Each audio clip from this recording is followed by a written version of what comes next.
Hello guys, welcome to JK career institute official.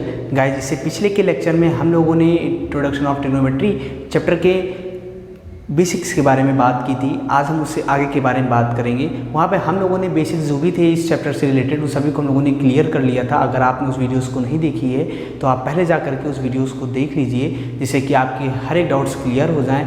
तब आप इस वीडियोस को देखिए। ओके, इस वीडियो में हम बात करेंगे एक्सरसाइज 8.1 के बारे में। यहाँ पे जितने भी क्वेश्चंस होंगे उन सभी के बारे में डिस्कशन करेंगे।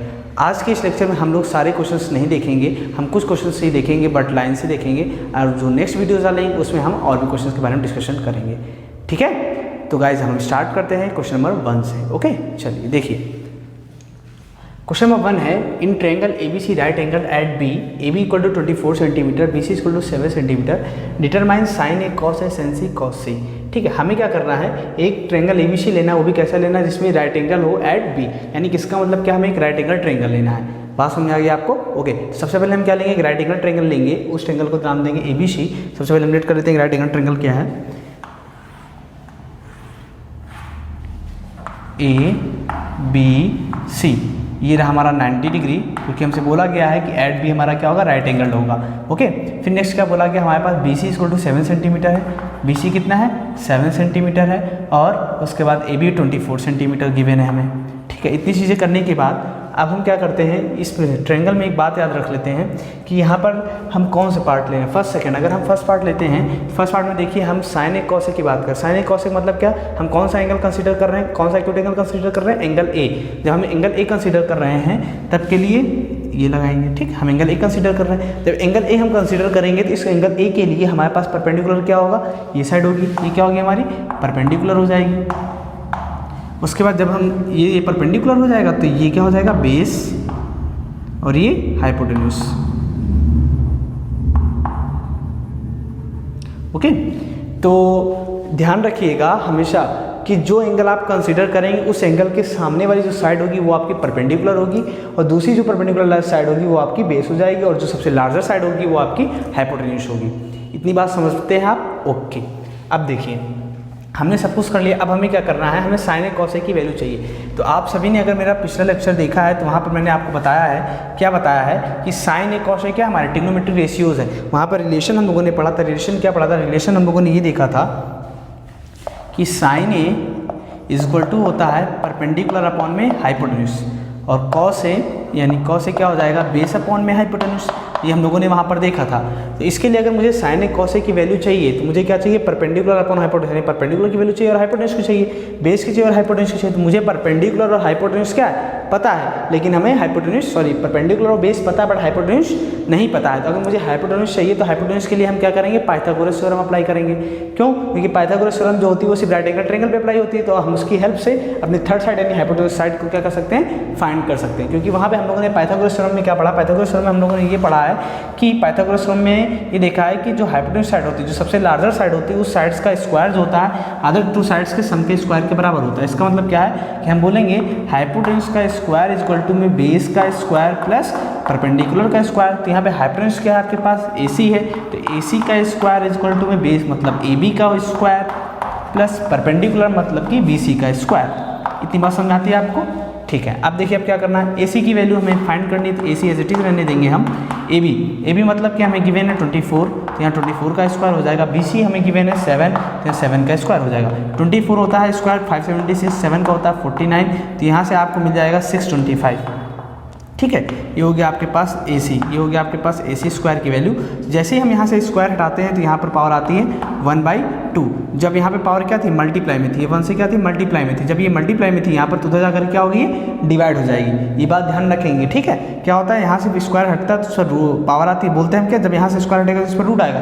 रूट आने से पहले इस पर क्या आती है, पावर 1/2 आती है, और इसी पावर 1/2 को ही बोलते हैं हम लोग रूट। तो 625 हो जाता है, और 625 का मतलब 25 सेंटीमीटर, क्योंकि 625 का रूट किसका स्क्वायर रूट है, 24 का, 25 का। बात समझ आ गई आपको। तो इस प्रकार से हमें क्या मिल गया, हाइपोटेन्यूज की वैल्यू मिल गई, कितनी मिल गई 25 सेंटीमीटर मिल गई। अब हमें क्या करना है, हमें सिंपली अब क्या करना है, वैल्यूज पुट कर देना, आंसर आ जाएगा। तो साइन ए की आंसर क्या होगा यहाँ से, तो हम निकालेंगे कि साइन ए इक्वल टू में होता है परपेंडिकुलर अपॉन हाइपोटेन्यूज। तो परपेंडिकुलर कितना है यहाँ पर हमारे पास BC है, हाइपोटेन्यूज कितना है AC है, और BC की वैल्यू हमें कितनी दी हुई है 7 सेंटीमीटर, और AC हमने निकाला है 25। तो ये हो गया हमारे पास साइन ए आ गया। इसी तरीके से अगर हम कॉस ए की बात करें तो cos A base upon hypotenuse है, तो बेस अपॉन हाइपोटेन्यूज का मतलब क्या होता है, बेस हमारे पास है AB और हाइपोटेन्यूज कितना है गाइज यहाँ पर, हाइपोटेन्यूज आपके पास है AC। तो यहाँ से AB की वैल्यू आपके पास है 24 और AC की वैल्यू है 25। तो ये हो गया आपकी वैल्यू कॉस ए की और ये होगी साइन ए की। तो इस तरीके से आपको जब भी बोला जाए कि आपके पास ये ट्रिग्नोमेट्री रेशियोज दिए हुए हैं, आप इनकी वैल्यूज फाइंड करें, तो आपको सबसे पहले ये ध्यान रखना है कि आप किस एंगल को कंसीडर कर रहे हैं। आप जिस एंगल को कंसीडर कर रहे हैं उस एंगल को लेकर के आपको सॉल्व करना है और उस पर इन चीज़ों को देखना है कि कौन कौन सी साइड्स हमें लेनी है। ठीक है, एक बात और मैं आपको यहाँ पे एक ट्रिक बता देता हूँ, आप उस ट्रिक को ध्यान रखेंगे बहुत ही अच्छे से, जिससे कि आपको कन्फ्यूजन ना हो फॉर्मूलेस याद करने में। मैंने आपको इससे पिछले एक लेक्चर में ट्रिग्नोमेट्रिक रेशियोज बताए थे, वहाँ पर फॉर्मूला बताया था। मैंने बताया था क्या कि साइन क्या होता है, आपके पास परपेंडिकुलर अपॉन हाइपोटेन्यूज होता है, कॉस अपॉन बेस अपॉन में हाइपोटेन्यूज होता है। इसी तरीके से टेन क्या होता है, टेन हमारा होता है परपेंडिकुलर अपॉन में बेस होता है। तो होता क्या है, कभी कभी गाइस आप सभी को प्रॉब्लम होती है इन सब चीज़ों को ध्यान रखने में, कन्फ्यूजन हो जाता है कि साइन ए होगा परपेंडिकुलर अपॉन में हाइपोटेन्यूज, ये 10 होगा कि कॉस होगा। तो आपको ये सब कोई डाउट्स ना हो, इसके लिए मैं आपको एक ट्रिक देता हूँ, आप उस ट्रिक को बहुत अच्छे से ध्यान रखेंगे। ट्रिक क्या है, ट्रिक ये है,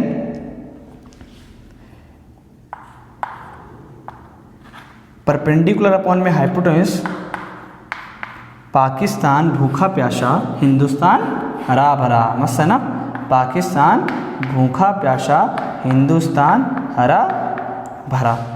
तो ये ट्रिक है, आपको ये ध्यान रखना। कैसे ध्यान रखेंगे आप सुनिएगा। देखिए ये हो गया आपके लिए साइन के लिए, ये कॉस के लिए और ये टेन के लिए। SCT क्या ध्यान रखना है, SCT। ओके, अब देखिए S मतलब साइन, C मतलब कॉस, T मतलब टेन। तो S पाकिस्तान अपॉन में मतलब कि P अपॉन है H, यानी परपेंडिकुलर अपॉन हाइपोटेन्यूज, कॉस मतलब बेस अपॉन में हाइपोटेन्यूज, टेन मतलब परपेंडिकुलर अपॉन में बेस। इसको हम कैसे क्या रीड करते हैं, इसको रीड करते हैं पाकिस्तान भूखा प्यासा। क्या पढ़ते हैं, पाकिस्तान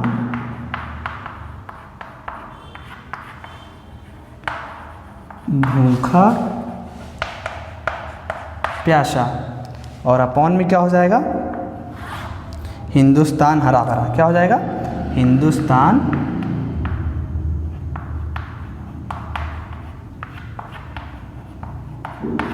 हरा भरा। तो गाइस आप ध्यान रखेंगे ना इस बात का। ठीक है, तो ये हमारे पास क्या हो गया, साइन कॉस टेन का हो गया। अगर आपसे पूछा जाए आप कॉसेक का बताइए, सेक का बताइए, कॉट का बताइए, तो इसका अपोजिट हो जाएगा। बस नहीं, यानी कि ये सब ऊपर चला जाएगा और ये नीचे आ जाएगा। इतना ध्यान रख सकते हैं आप। तो आप इस चीज़ को मत भूलिएगा क्या कि पाकिस्तान भूखा प्यासा, हिंदुस्तान हरा भरा। वैसे तो आप क्वेश्चंस करते जाएंगे, आपको फॉर्मूले बहुत अच्छे से ही रट जाएंगे, इसके लिए आपको कोई दिक्कत नहीं होगी। बट अगर कभी बाई चांस अगर आप भूल जाते हैं तो आप इस चीज़ को ध्यान रखेंगे। समझ में आ गया आपको? ओके, चलिए अब हम बात करते हैं नेक्स्ट हम किस पर डिस्कशन करेंगे। नेक्स्ट हम डिस्कशन करेंगे इस सेकंड पॉइंट पर। सेकंड पॉइंट पर कैसे डिस्कशन करना है, तो हम क्या करेंगे इस सेकंड में हम क्या करेंगे कि हमारे पास जो ट्रायंगल गिवन है हम ट्रायंगल वही रखेंगे, बस उसमें हम क्या करेंगे एंगल को चेंज कर देंगे। क्योंकि वहाँ पे हम लोगों ने फर्स्ट क्वेश्चन में हमने क्या एंगल कंसीडर किया ए, इसमें कौन सा एंगल कंसीडर करना है, एंगल सी कंसीडर करना है। तो एंगल सी कंसीडर जब करेंगे तो देखते हैं कि आंसर हमें क्या मिलता है। ठीक है गाइस, चलिए देखते हैं। जब हम एंगल सी कंसीडर करेंगे तो हमें क्या मिलेगा, एंगल सी को अगर हम देखें तो ये वाला एंगल सी हमें मिल जाएगा। ये एंगल सी है, जब ये एंगल सी है तो इस एंगल सी के लिए ये हमारा क्या हो जाएगा, परपेंडिकुलर हो जाएगा। ये क्या हो जाएगा, परपेंडिकुलर। ठीक है, इसे क्या बोलते हैं, परपेंडिकुलर हो जाएगा। और ये इसका क्या हो जाएगा, बेस बन जाएगा। ठीक है, मैंने क्या बोला था आपसे कि जो आप एंगल कंसीडर करोगे उस एंगल के सामने वाली साइड आपकी क्या होगी, परपेंडिकुलर होगी, और जो इससे जुड़ी हुई साइड होगी, जो दूसरी परपेंडिकुलर साइड होगी, वो आपकी क्या होगी, बेस होगी। क्योंकि राइट एंगल ट्रायंगल में हमारे पास दो परपेंडिकुलर लाइन्स होती है, एक बेस और एक परपेंडिकुलर ऑलरेडी होती है। ठीक है, अब चलिए इसको लेकर के देखते हैं हमें क्या मिलता है। तो हम साइन सी की अगर बात करें तो साइन सी का मतलब होता है परपेंडिकुलर अपॉन में हाइपोटेन्यूज। तो गाइस यहाँ पे परपेंडिकुलर आपका कितना है, यहाँ पे परपेंडिकुलर आपका ए बी और हाइपोटेन्यूज कितना है, ए सी। हाइपोटेन्यूज एज इट इज रहेगा, हाइपोटेन्यूज चेंज नहीं होगा। ठीक है, तो यहाँ से ए बी की वैल्यू आपके पास मिलती है 24 और ए सी की वैल्यू मिलती है 25। इसी तरीके से अगर हम कॉस सी की बात करें तो कॉस सी मतलब होगा यहाँ पर बेस अपॉन में हाइपोटेन्यूज, तो यहाँ पर बेस कितना हो जाएगा इसके लिए 7 सेंटीमीटर, यानी कि BC अपॉन में AC। तो BC कितना है 7 सेंटीमीटर और AC हमारे पास है 25। तो ये हो गया आपके पास cos C और sin C की वैल्यूज़। इजी था ना क्वेश्चन, काफ़ी बेसिक क्वेश्चंस होंगे आपको एक्सरसाइज 8.1 में जो क्वेश्चंस मिलेंगे सभी क्वेश्चन बहुत ही बेसिक क्वेश्चंस होंगे, बट आपको इनको करना पड़ेगा जिससे कि आपकी प्रैक्टिस अच्छी खासी हो सके और आप क्वेश्चंस पर कमांड बना सको। ओके, तो गाइस आप इन्हें नोट डाउन कर लीजिए, फिर हम नेक्स्ट क्वेश्चन में बात करते हैं, क्वेश्चन नंबर 2। ओके चलिए देखते हैं। तो गाइस आपका क्वेश्चन नंबर 2 है, in figure find 10p minus कोटार। आप जो क्वेश्चन ट्रिंगल दिया हुआ है इस ट्रिंगल में आपको 10p माइनस कोटार फाइंड करना है। तो इसमें करने का मेथड क्या होगा मैं आपको बताता हूँ। जब भी ऐसे क्वेश्चंस आपके पास आए तो आपको करना क्या होगा, आपको ये करना होगा सबसे पहले आपको 10p इसकी और इसकी वैल्यूज़ फाइंड करनी होगी। आपको इसकी वैल्यूज़ फाइंड करने के बाद आप दोनों वैल्यूज़ को यहाँ पुट करेंगे और सेपरेट करेंगे तो आपका आंसर मिल जाएगा। बट फाइंड कैसे करना होगा, सबसे पहले अगर हम 10p की बात करें तो 10p होता क्या है कि इसके बारे में बात कर लेते हैं कि 10p होता क्या है। 10p का मतलब होता है एक ट्रिग्नोमेट्रिक रेशियोज है जिसका एंगल क्या है p है, ठीक है, यानी एंगल p यानी 10p है। ओके, अब 10 क्या होता है हमारे पास परपेंडिकुलर अपॉन में बेस, 10 क्या होता है परपेंडिकुलर अपॉन में बेस। इसी तरीके से अगर क्वार्टर की बात करें तो क्वार्टर क्या हो जाएगा, क्वार्टर होता है हमारे पास इसका रेसिप्रोकल होता है, किसका 10 का रेसिप्रोकल होता है। तो 10 का क्वार्टर रेसिप्रोकल मतलब कि हो जाएगा बेस अपॉन में परपेंडिकुलर। बात समझ आ गई, 10 और कॉट एक दूसरे क्या होते हैं रेसिप्रोकल होते हैं। अगर 10 जो है वो परपेंडिकुलर अपॉन में बेस है तो कॉट क्या हो जाएगा बेस अपॉन में परपेंडिकुलर हो जाएगा। ओके, अब क्या करना है, अब मुझे इसके लिए अगर 10p चाहिए तो मुझे परपेंडिकुलर बेस की वैल्यू पता होना चाहिए।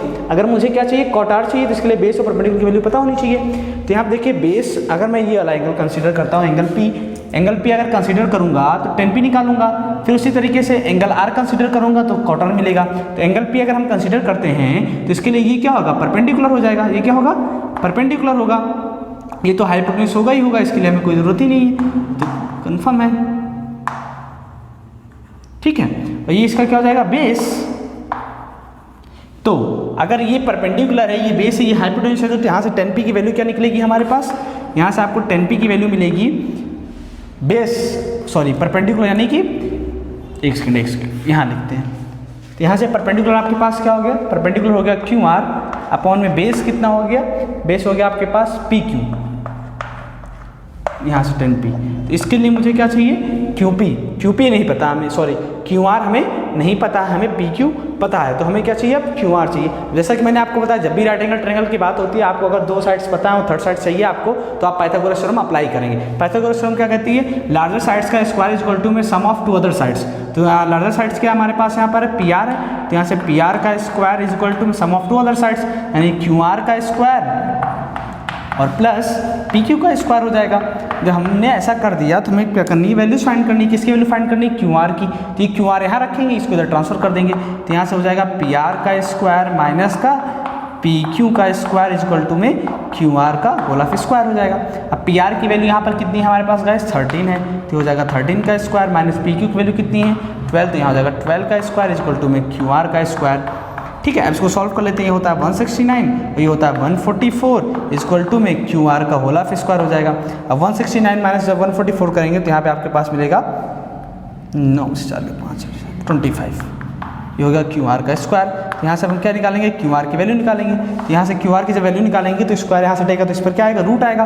तो ओवरऑल यहाँ से जो आपको वैल्यू मिलेगी वो मिलेगी 5 सेंटीमीटर। क्यों, क्योंकि रूट्स पर 25 का रूट क्या होता है, जब यहाँ से स्क्वायर हटेगा तो इस पर रूट आएगा 25 पर, 25 पर रूट आएगा तो 25 का रूट किसका स्क्वायर रूट होता है 5 का। तो QR की वैल्यू आ गई आपकी 5 सेंटीमीटर। जब QR की वैल्यू 5 सेंटीमीटर मिल गई तो हम क्या बोल सकते हैं कि 10p की जो वैल्यू मिलेगी हमें वो क्या मिलेगी 5 अपॉन में PQ कितना है 12, ये हो गया 10p की वैल्यू होगी हमारे पास। इसी तरीके से हम क्वार्टर की निकालेंगे तो क्वार्टर इज इक्वल टू यहाँ पे क्या हो जाएगा बेस अपॉन में परपेंडिकुलर। लेकिन बेस अपॉन परपेंडिकुलर बात करने से पहले हमको कौन सा एंगल कंसीडर करना है, एंगल R कंसीडर करना है।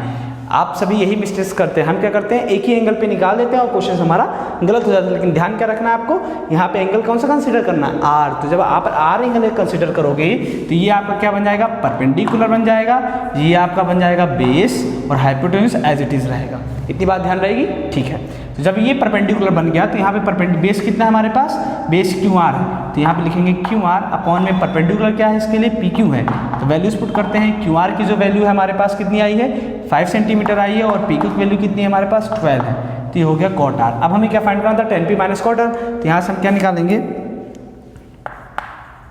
10p minus cot R is equal to में 10p की वैल्यू कितनी है 5/12 है, माइनस कॉट आर की वैल्यू कितनी है 5/12 है। ये दोनों ही इक्वल हैं, इनकी जो मैग्नीट्यूड है वो सेम है बट डायरेक्शन बट साइन कैसा अपोजिट है, ये दोनों क्या हो जाएंगे कैंसिल आउट हो जाएंगे, तो आंसर कितना आएगा 0। तो यहाँ से गाइस आपका जो आंसर आया 10p माइनस कॉट आर का वो कितना आ गया 0। ओके, इस क्वेश्चन में सिर्फ आपको क्या ध्यान रखना था, ये एंगल, कौन सा एंगल हमें कंसीडर करना है, इसी एंगल को कंसीडर करते हुए आपको क्वेश्चन सॉल्व करना है। ओके गाइस, चलिए आप ये क्वेश्चन नोट डाउन कर लीजिए, फिर हम बात करते हैं क्वेश्चन नंबर 3 कि उस क्वेश्चन नंबर 3 में हमें क्या करना होगा। ओके चलिए देखते हैं। तो गाइस अब हम बात करते हैं क्वेश्चन नंबर 3, और यहाँ पर मैंने आपको क्वेश्चन नंबर 4 भी राइट किया हुआ है। हम दोनों क्वेश्चन के बारे में डिस्कशन करेंगे साथ ही में, बट करने से पहले मैं आपको एक बात बता दूं, क्वेश्चन नंबर 3 और क्वेश्चन नंबर 4 दोनों ही सेम क्वेश्चन है। इसमें सिर्फ डिफरेंट ये है कि यहाँ पर साइन इक्वल टू 3/4 गिवन है, यहाँ पे आपको दिया हुआ है कॉट ए इक्वल टू में 8। एक क्वेश्चन में थोड़ा मिस्टेक लग रहा है मुझे, यहाँ पर कॉट ए नहीं है सिंगली, यहाँ पे कुछ मल्टीप्लिकेशन में भी है, मैं देख करके फिर आपको बताता हूँ कि यहाँ पर क्या होगा। तो यहाँ पर आपके पास है 15 कॉट है, यहाँ पर क्या है 15 कॉट है, इसको सही कर लीजिए, यहाँ पर है 15 कॉट ए होगा, ठीक है। तो बस दोनों में डिफरेंस यही है, यहाँ पे साइन इक्वल टू 3/4 गिवन है आपके पास, इसी तरीके से यहाँ पे 15 कॉट इक्वल टू 8 दिया हुआ है। बाकी का जो प्रोसीजर इस क्वेश्चन को सॉल्व करने में होगा वही प्रोसीजर इस क्वेश्चन को भी सॉल्व करने में होगा, ठीक है। बट मैं दोनों क्वेश्चन ही सॉल्व करूंगा, आप परेशान ना हो। ओके चलिए देखते हैं, पहले क्वेश्चन नंबर 3 को देखते हैं। क्वेश्चन नंबर 3 को कैसे सॉल्व करना है, हमें गिवन है if sine equal to 3/4 calculate cos and tan A. हमें सिर्फ इतना गिवन है कि साइन ए, अभी हम सॉल्यूशन कौन से क्वेश्चन का कर रहे हैं, सॉल्यूशन है ये किसका 3 का, ठीक है। तो यहाँ से देखते हैं हमें गिवन क्या है, sine A equal to 3/4 given है, और हम क्या जानते हैं, हमें जानते हैं जो साइन ए होता है ये परपेंडिकुलर अपॉन में हाइपोटेन्यूस होता है, ठीक है। अच्छा, अगर ये परपेंडिकुलर अपॉन हाइपोटेन्यूस होता है, इसका मतलब परपेंडिकुलर कितना दिया हुआ है 3 और हाइपोटेन्यूस कितना दिया हुआ है 4 सेंटीमीटर। तो हम एक ट्रायंगल ड्रॉ करते हैं, इसके लिए हम एक लाइन ड्रॉ कर लेते हैं सिंपली, ठीक है। अब यहाँ पे एक ट्रायंगल ड्रॉ करेंगे हम, राइट एंगल ट्रायंगल अपनी तरफ से, इसको लेट कर लेते हैं, ये ए है, ये बी है और ये सी है, ठीक है। हमने क्या किया, एंगल ए को कंसीडर किया, क्योंकि यहाँ पे हमें क्या दिया, एंगल ए दिया हुआ है ना, तो एंगल ए को कंसीडर करेंगे। जब एंगल ए को कंसीडर करेंगे तो ये हमारा क्या होगा, परपेंडिकुलर हो जाएगा, ये क्या हो जाएगा बेस, और ये तो ऑलरेडी हाइपोटेन्यूस हो जाएगा, ठीक है। अगर ये बेस ये हाइपोटेन्यूस ये परपेंडिकुलर है तो यहाँ से देखिए परपेंडिकुलर की वैल्यू कितनी होगी, ये 3 सेंटीमीटर हो जाएगा, तो हाइपोटेन्यूस कितना हो जाएगा 4 सेंटीमीटर हो जाएगा, ठीक है। अब हमें क्या फाइंड करना है इसमें बेस, क्यों, क्योंकि अगर मुझे कॉस ए और टेन ए चाहिए तो हमें क्या पता है, हमें इतना पता है कि जो कॉस ए होता है ये बेस अपॉन में हाइपोटेन्यूस होता है, और जो टेन ए होता है ये हमारा परपेंडिकुलर अपॉन में बेस होता है। तो इसके लिए मुझे क्या चाहिए होगा, बेस तो चाहिए होगा, बिना बेस के ना हम ये बता पाएंगे ना ये बता पाएंगे। तो अगर आपको 2 साइड्स पता है और 3rd साइड चाहिए तो इसके लिए आप क्या अप्लाई करोगे, पाइथागोरस थ्योरम, ठीक है। तो पाइथागोरस थ्योरम क्या होती है, लार्ज साइड्स का स्क्वायर यानी कि AC का स्क्वायर जो होगा वो अदर 2 साइड्स के स्क्वायर के सम के इक्वल होगा, मतलब कि AB का स्क्वायर प्लस BC का स्क्वायर हो जाएगा। हमें क्या चाहिए, बेस चाहिए AB, तो इसको हम इधर ट्रांसफर, इसको यहीं रखेंगे, इसको इधर ट्रांसफर कर देंगे, तो क्या मिलेगा हमें, AB का स्क्वायर इज इक्वल टू में AC का स्क्वायर माइनस BC का स्क्वायर। अब AC की वैल्यू कितनी है 4, तो यहाँ 4 का स्क्वायर, BC कितना है हमारे पास 3 है, तो यहाँ 3 का स्क्वायर, 4 का स्क्वायर 16, 3 का स्क्वायर 9, और 16 में 9 माइनस करेंगे तो यहाँ पे कितना बचेगा 7। तो ओवरऑल आपको क्या मिलेगा, यहाँ AB का स्क्वायर एज इट इज़ रहेगा, यहाँ पर आपके पास AB का स्क्वायर है, ठीक है। तो यहाँ से AB इक्वल टू आपको मिलेगा क्या, स्क्वायर हटेगा तो इस पर क्या आ जाएगा रूट, तो यहाँ से AB की वैल्यू जो आपको मिलेगी वो मिलेगी √7। जब आपको AB वैल्यू √7 मिल गई तो AB क्या हमारे पास बेस है, तो यहाँ से हम कॉस ए की वैल्यू क्या बोल सकते हैं √7 अपॉन में 4, और इसी तरीके से इसकी वैल्यू बोल सकते हैं 3 अपॉन में √7। तो ये होगी कॉस ए की वैल्यू और ये हो गई टेन ए की वैल्यू, ठीक है। तो इस तरीके से आप निकाल सकते हैं कॉस ए और टेन ए की वैल्यू, ठीक है। अब दूसरी चीज़ क्या फाइंड करना है, इसी तरीके से अगर हम गिवन देखिए हमें सेकंड क्वेश्चन यानी सॉल्यूशन क्या है, ये सॉल्यूशन है 4 का। 4 का सॉल्यूशन कैसे निकालेंगे, हमें गिवन है क्या, कॉट यानी 15 cot A is equal to 8 given है, तो इसको हम पहले रेशियोज के फॉर्म में कन्वर्ट कर लेते हैं। तो यहाँ से कॉट ए की जो वैल्यू आएगी, कॉट ए की वैल्यू आएगी 8 अपॉन में 15। तो यहाँ से हम लोगों ने क्या देखा कि जो कॉट ए होता है ये टेन ए का क्या होता है, अपोजिट, टेन ए का रेसिप्रोकल होता है। अगर ये टेन ए का रेसिप्रोकल होता है तो अगर टेन ए परपेंडिकुलर अपॉन में बेस है तो कॉट ए क्या हो जाएगा, बेस अपॉन में परपेंडिकुलर, ये क्या हो जाएगा बेस अपॉन में परपेंडिकुलर। अगर ये बेस अपॉन में परपेंडिकुलर हो गया तो अब हम क्या करते हैं, एक ट्रायंगल ड्रॉ करेंगे। यहाँ पर क्या करेंगे, एक ट्रायंगल ड्रॉ करेंगे, उस ट्रायंगल पर डिस्कशन करेंगे कि ये A है, ये B है और ये C है। हमने कौन सा एंगल कंसीडर किया, A, एंगल A कंसीडर करेंगे, ठीक है। जब एंगल A कंसीडर करेंगे तो इसके लिए क्या होगा, परपेंडिकुलर हो जाएगा, ये बेस हो जाएगा और ये हाइपोटेन्यूस होगा ही, ठीक है।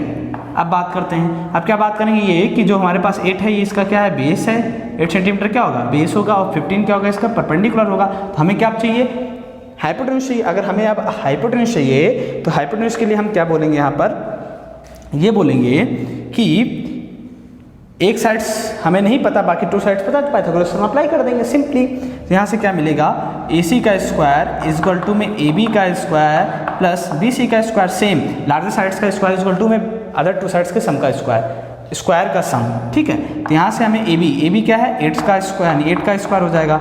BC कितना है, 15 है, तो यहाँ 15 का स्क्वायर, तो ओवरऑल अब 864 हो गया, 15 to 25 हो गया। जब आप इसे ऐड करेंगे तो 9628 यानी 289 मिलेगा। और ये किसका, जैसे कि यहाँ से AC स्क्वायर हो गया, यहाँ से AC इक्वल टू में रूट 289 हो गया, क्योंकि स्क्वायर हटा तो रूट लग गया, और रूट 89 यानी ये किसका स्क्वायर रूट होता है, 289, ये 17 का होता है। तो AC की वैल्यू आपको मिल गई 17 सेंटीमीटर सिंपली, ओके। जब 70 सेंटीमीटर मिल गई तो आपको कॉटे पता है, कॉटे मतलब कि अब आपको क्या चाहिए, साइने और सेके। तो हमें क्या मालूम है कि साइने जो हम लोगों ने पढ़ा वो पढ़ा परपेंडिकुलर अपॉन में हाइपोटेन्यूज, क्योंकि पाकिस्तान भूखा प्यासा हिंदुस्तान हरा भरा। तो P यहाँ पे कितना है, परपेंडिकुलर आपके पास है 15 और हाइपोटेन्यूज कितना आपको मिला है 17, तो ये मिल गया साइने। इसी तरीके से अगर आप मुझे क्या चाहिए, सेके चाहिए, तो सेके के लिए हम क्या बोलेंगे, सेके जो होता है ये कॉस का रेसिप्रोकल होता है। तो यहाँ पर हम लोगों ने अभी कॉस क्या पढ़ा, कॉस बेस अपॉन में हाइपोटेन्यूज, तो सेके क्या हो जाएगा, हाइपोटेन्यूज अपॉन में बेस, हाइपोटेन्यूज अपॉन में बेस। यहाँ से हाइपोटेन्यूज की जो वैल्यू है हमें गिवन है, वो कितनी गिवन है, 17, जो कि हम लोगों ने निकाली है, और बेस कितना है हमारे पास 8 है। तो ये मिल गई सेके की वैल्यू, ये मिल गई साइने की वैल्यू। क्वेश्चन सेम था, दोनों ही क्वेश्चन नंबर 3 और क्वेश्चन नंबर 4 का सोल्यूशन दोनों का सेम है, बस थोड़ा सा इसमें क्या करना था, हमें सही करना था, क्या कि 15 यहाँ पर डिवाइड में फेस देंगे, फिर हमारा फॉर्मूला क्रिएट हो जाएगा, उसकी हेल्प से हम लोग ये वैल्यूज फाइंड करेंगे, फिर हमें आंसर मिल जाएगा। क्लियर है, कोई डाउट्स तो नहीं अभी तक आपको, ठीक है। अगर कोई डाउट्स होगा तो आप कमेंट बॉक्स में कमेंट करके मुझसे पूछ सकते हैं लेक्चर देखने के तुरंत बाद, ठीक है। ओके, चलिए अब हम इस क्वेश्चन पे डिस्कशन करते हैं, क्वेश्चन नंबर 5। और ये जो क्वेश्चन नंबर 5 होगा ये आज का लेक्चर का लास्ट क्वेश्चन होगा, और जो बाकी के अदर क्वेश्चंस हैं उनको हम लोग नेक्स्ट लेक्चर में कवर करेंगे, ओके, क्योंकि हमें टाइम भी देखना है, ठीक है। ओके, चलिए नोट डाउन करिए जल्दी से इसे आप। तो guys question number 15, question number 5, ठीक है। क्वेश्चन नंबर 5 जो गाइज है ये काफ़ी अच्छा क्वेश्चन होगा, क्योंकि ये जो क्वेश्चन है ये आपके एग्जाम में अक्सर 1 या 2 मार्क्स में पूछा जाता है, ठीक है। वैसे तो मुझे जहाँ तक लगता है कि 2 मार्क्स में ही क्वेश्चन पूछा जाता है ज़्यादातर, तो इसको हम डिस्कशन करेंगे कैसे इस क्वेश्चन को सॉल्व करना है, okay. Given sec theta is equal to 13/12, calculate all other trigonometric ratios. पहले तो आपको सभी ट्रिग्नोमेट्रिक रेशियोज पता होनी चाहिए कौन कौन से होते हैं। अगर आपको ये नहीं पता तो आप और सारे ट्रिग्नोमेट्रिक रेशियोज फाइंड नहीं कर पाएंगे। तो सबसे पहले हम बात करते हैं कि सारे ट्रिग्नोमेट्रिक रेशियोज क्या होते हैं। पहला sine theta, cos theta, tan theta, cosec theta, sec theta, cot theta, ये सारे हम लोग फर्स्ट लेक्चर में पढ़ चुके हैं, बट मैं आपको फिर से बता दे रहा हूँ, ये होते हैं, ठीक है। साइन थीटा आपका होता है परपेंडिकुलर अपॉन में हाइपोटेन्यूज, कॉस थीटा होता है बेस अपॉन में हाइपोटेन्यूज, टेन थीटा होता है परपेंडिकुलर अपॉन में बेस, कोसेक थीटा होता है साइन थीटा का रेसिप्रोकल, अगर परपेंडिकुलर अपॉन हाइपोटेन्यूज ये हो जाएगा हाइपोटेन्यूज अपॉन में परपेंडिकुलर। इसी तरीके से सेक थीटा क्या हो जाएगा आपके पास, कॉस थीटा का रेसिप्रोकल होता है, अगर ये बेस अपॉन हाइपोटेन्यूज ये हो जाएगा हाइपोटेन्यूज अपॉन में बेस। और कॉट थीटा क्या होगा, टेन थीटा का रेसिप्रोकल, अगर परपेंडिकुलर अपॉन बेस तो ये हो जाएगा बेस अपॉन में परपेंडिकुलर। इसमें से आपको सेक थीटा गिवन है, क्या दिया है, सेक थीटा आपको गिवन है। सेक थीटा क्या दिया हुआ आपको 13/12 गिवन है। बाकी के अदर आपको इन सबको फाइंड करना है कि इन सब की वैल्यूज आपको फाइंड करनी है। तो कैसे फाइंड करेंगे, जाहिर सी बात है अगर मुझे सेक थीटा दिया हुआ है मतलब 13/12 दिया है, इसका मतलब मुझे हाइपोटेन्यूज की वैल्यू और बेस की वैल्यू इनडायरेक्ट वे में गिवन है, ठीक है। और मुझे अगर हाइपोटेन्यूज और बेस पता है तो मुझे क्या निकालना होगा, सिर्फ परपेंडिकुलर, क्योंकि अगर परपेंडिकुलर मिल गया तो मैं इसकी वैल्यू बता सकता हूँ, इसकी भी, इसकी भी और इसकी भी और इसकी भी। तो इसके लिए मुझे एक ट्रायंगल कंसीडर करना पड़ेगा, और ट्रायंगल कैसा होना चाहिए, राइट एंगल ट्रायंगल होना चाहिए। तो मैंने ये राइट एंगल ट्रायंगल कंसीडर किया, इसमें क्या बोल दिया मैंने कि ये एंगल ए है, ये बी है और ये सी है, और किस पर ये 90 डिग्री है, एंगल बी पर ही क्या है 90 डिग्री है, ठीक है। और मैं इस एंगल को मान लेता हूँ ये एंगल क्या है, थीटा एंगल है। मैंने क्या एंगल कंसीडर कर लिया, थीटा, क्यों, क्योंकि यहाँ पे कौन सा एंगल कंसीडर किया गया, थीटा एंगल कंसीडर किया गया, ठीक है। जब मैंने इसको एंगल थीटा कंसीडर कर लिया तो ये हमारा क्या हो गया, परपेंडिकुलर हो गया, ओके। ये आपका बेस हो जाएगा और ये हाइपोटेन्यूज, इतनी बात ध्यान रहेगी, ठीक है। चलिए अब बात आगे करते हैं। अब हम अगर सेक थीटा देखें तो सेक थीटा क्या होता है, हाइपोटेन्यूज अपॉन में बेस। तो हाइपोटेन्यूज की वैल्यू कितनी है 13 है, और बेस की वैल्यू कितनी है, हाइपोटेन्यूज कितना है हमारे पास 13 सेंटीमीटर है और बेस आपका कितना है 12 सेंटीमीटर है। ठीक है, अब इतनी चीज़ें हमें पता चल गई। अब हमें क्या चाहिए, परपेंडिकुलर चाहिए। अगर परपेंडिकुलर चाहिए तो आपको बहुत अच्छे से पता है पाइथागोरस थ्योरम क्या कहती है कि अगर आपको वन साइड टू साइड्स पता है और आपको थर्ड साइड चाहिए तो आप आसानी से पाइथागोरस थ्योरम अप्लाई कर सकते हैं। अप्लाई करना कैसे होगा, जो लार्जर साइड होगी उसका जो स्क्वायर होगा उसका टू अदर साइड्स, जो अदर टू साइड्स हैं इसका स्क्वायर और इसके स्क्वायर का सम होगा, यानी बेस का स्क्वायर प्लस परपेंडिकुलर का स्क्वायर हो जाता है। अब तो फिलहाल आपको याद हो गया होगा कि पाइथागोरस थ्योरम क्या होती है, कितनी बार मैंने रिपीट किया है। ठीक है, चलिए देखते हैं। तो यहाँ से आपका हो जाएगा AC का स्क्वायर इज इक्वल टू में, AC का स्क्वायर इज इक्वल टू में AB का स्क्वायर और प्लस BC का स्क्वायर। तो यहाँ से आपको क्या निकालना है, BC। तो BC को यही रखेंगे, बाकी चीज़ें इधर ट्रांसफर कर देंगे। तो हमें क्या मिलेगा, BC का स्क्वायर इज इक्वल टू में AC का स्क्वायर माइनस का AB का स्क्वायर हो जाएगा आपके पास। ठीक है, अगर ऐसा है तो हमें वैल्यूज पुट कर देते हैं। AC हाइपोटेन्यूज कितना है हमारे पास 13 का स्क्वायर माइनस AB यानी 12 का स्क्वायर हो जाएगा। 13 का स्क्वायर आपको पता है 169 और 12 का स्क्वायर 144, इन दोनों को सब्ट्रैक्ट करेंगे तो हमें क्या मिल जाएगा 25। तो BC की वैल्यू आ गई, BC square equal to this, then BC equal to क्या मिलेगा गाइस, रूट ऑफ 25, क्योंकि स्क्वायर हटेगा तो इस पर रूट आएगा। तो रूट सॉल्व करेंगे तो हमें कितना मिल जाएगा 5 सेंटीमीटर, यानी कि जो हमें BC की वैल्यू मिली कितनी मिल गई 5 सेंटीमीटर, यानी परपेंडिकुलर आपका कितना है 5 सेंटीमीटर। अगर परपेंडिकुलर आपका 5 सेंटीमीटर है, अब हमें क्या करना है, इस पर वैल्यूज पुट करते जाना। कैसे, परपेंडिकुलर अपॉन हाइपोटेन्यूज, परपेंडिकुलर की वैल्यू कितनी आ गई यहाँ पर 5 सेंटीमीटर। ओके, अब चलिए हम सॉल्व कर लेते हैं। साइन थीटा क्या है, परपेंडिकुलर अपॉन हाइपोटेन्यूज। परपेंडिकुलर कितना है 5 अपॉन में हाइपोटेन्यूज कितनी है गाइस आपके पास 13 सेंटीमीटर है। बेस अपॉन हाइपोटेन्यूज, बेस है 12 और हाइपोटेन्यूज कितना है यहाँ पर 13 है। इसी तरीके से tan थीटा क्या हो जाएगा, परपेंडिकुलर अपॉन में बेस, परपेंडिकुलर कितना है 5 है और बेस कितना है 12 है। cosec थीटा क्या होगा, हाइपोटेन्यूज अपॉन में परपेंडिकुलर यानी कि 13 अपॉन में 5। ठीक है, sec थीटा आपको पता ही है। cot थीटा क्या हो जाएगा, बेस अपॉन में परपेंडिकुलर यानी कि 12 अपॉन में 5। ठीक, आपको देखिए जब अगर आपको एक ट्रिग्नोमेट्रिक रेशियोज दिया हुआ है तो बाकी के यानी आप दूसरा ट्रिग्नोमेट्रिक रेशियोज भी फाइंड कर सकते हैं। कैसे, आपको सेक थीटा दिया हुआ है ना, सेक थीटा क्या होता है हाइपोटेन्यूज अपॉन में बेस दिया हुआ है, तो इसी का रेसिप्रोकल क्या होता है cos थीटा, तो आप cos थीटा भी पता कर सकते हैं। ठीक है, कैसे, सिंपली अगर आपके पास sec theta hypotenuse upon base है 30/12, तो ये क्या हो जाएगा बेस अपॉन में हाइपोटेन्यूज 12/13 हो जाएगा। बात समझ आ गई आपको। तो ये था बेसिक क्वेश्चन जो आपके अभी तक क्वेश्चन नंबर 5 तक देखे हैं। इसके बाद जो क्वेश्चंस होंगे वो थोड़े अच्छे क्वेश्चंस होंगे। ओके, फिर हम उनमें डिस्कशन करेंगे, फिर हम आगे बात करेंगे। ओके गाइस, तो आज के लेक्चर को हम यहीं पे एंड करते हैं। और अगर आपने अभी तक मेरे चैनल को सब्सक्राइब नहीं किया तो प्लीज़ आप पहले चैनल को सब्सक्राइब कर लें और बेल आइकन को भी प्रेस करें। अगर आज की वीडियोज़ आपको अच्छी लगी हो तो लाइक भी कर दीजिएगा। ओके, तो गाइस आज का लेक्चर हम एंड करते हैं, चलते हैं, फिर मिलेंगे नेक्स्ट लेक्चर में। Okay, bye.